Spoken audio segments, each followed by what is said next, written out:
Liberal leader Dwight also had to answer questions about the views of his candidates today, especially exploits incumbent Jerry Dean. But Ball says all Liberal candidates had to sign a candidate contract supporting the principles of that party. NTV's Michael Connors joins us live from New West Valley. Michael? Thank you very much, Glenn. Today, Dwight Ball said that some of his candidates' views have evolved as he touted his own party's candidate vetting process. Liberal leader Dwight Ball was campaigning in Lewisport today, but most of the questions were about developments in the Tory campaign. PC leader Ches Crosby cut loose his candidate in Cartwright Lanza-Clare for his views against abortion and same-sex marriage. Well, I think there's a couple things on this. One, there's a human rights issue that you cannot discriminate based on sexual orientation.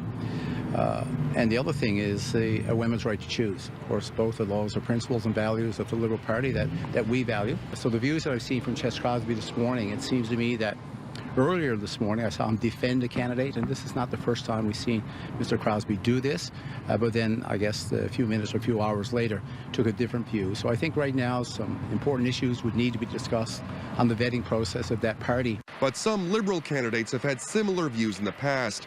Jerry Byrne abstained from a vote on same-sex marriage when he was a federal MP, but has publicly said his views have changed since then. Exploits candidate Jerry Dean also spoke against officiating same-sex marriages when he was mayor of Botwood. But Ball says all Liberal candidates, including Dean and Byrne, have signed candidate contracts stating they support the Liberal Party's principles, so they are still welcome in the party. Jerry Dean has signed a candidate's contract which says and states, and he agrees to support the policies and the values of the Liberal Party.